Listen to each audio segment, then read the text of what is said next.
balanced life. But me, balance? No way. As a high school student, my busy schedule consists of a solid block of time dedicated to various activities. Schools from 8:15 to 3:35. Spanish, religion, chemistry, U.S. history, algebra 2, English, spells. Don't forget all the homeworks, labs, and tests that come with it. Don't get me started on volleyball practices and games. Coupled with the pressure of my parents trying to get me to get a job, also trying to keep up with my social relationships. Can this sort of thing really be done in a 24-hour day? Before I answer that question, why don't we talk about what balance is exactly?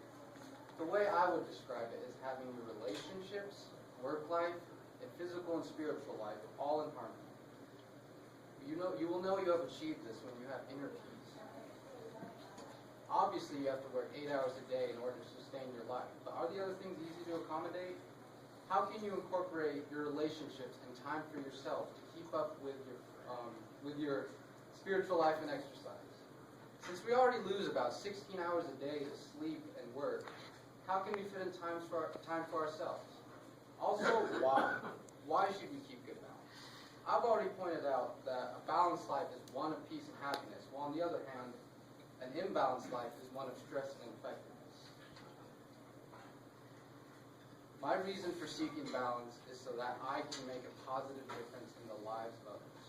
That, above anything else, is one of the most satisfying feelings this world has to offer.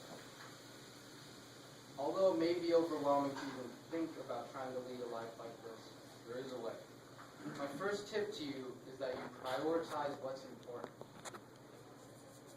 Do the important things first and foremost. What this means is that if you have the option of sitting and eating donuts all day or hanging out with some friends, I would choose the latter. Although, in the company of some of my friends, I might just choose the donuts.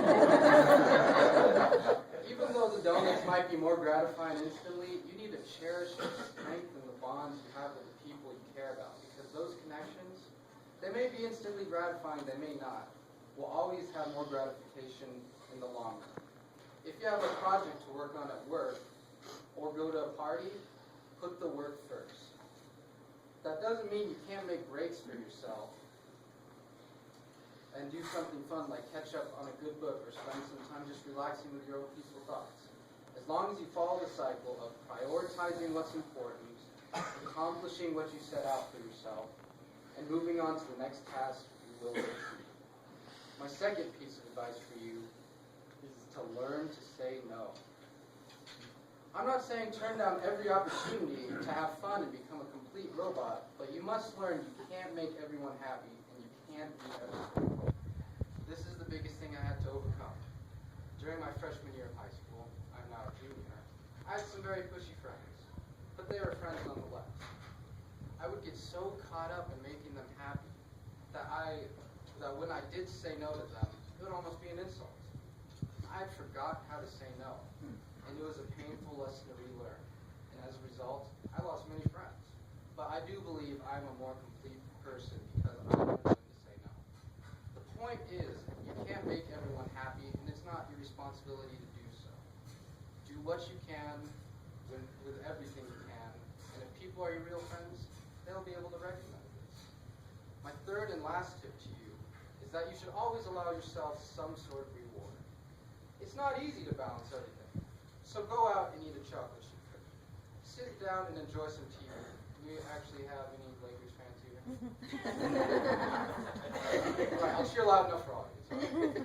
Go to the beach with some friends and family. Rescue a fair maiden from a drain. I have no idea. Do whatever makes you happy and brings you peace. If you tried to keep going on without giving yourself a reward, you might crash and break down, so make sure you reward yourself when it is appropriate. Do something to rejuvenate yourself so that you always feel relaxed. I've now shared my 3 steps to finding balance. Prioritize what's important. Say no and reward yourself. How does my scheme stand up to the Rotary 4-way test? Is this advice true? Does it work? It's been true for me. I challenge you to test my theory out for yourself. If these steps truly work, the other Rotary tests will fall easily into place. If these 3 steps truly do work, you will be a happier, more effective, less stressed person. how can that help but promote goodwill and better friendship? How can it help but be fair and beneficial to all concerned? So balance, me, of course. Even as a busy high school student, I can always find ways to keep my life in balance and keep things positive. Just like a tightrope walker must balance themselves out in order to survive, so must we in our lives. Motivational speaker Brian Tracy said, just as a car runs more smoothly and requires less energy to go farther and faster, you perform better when your thoughts, feelings, emotions, goals, and values are all in balance. So prioritize what's important. Learn to say no. And reward yourself for steps 1 and 2. That way you can rule this life with a mighty hand.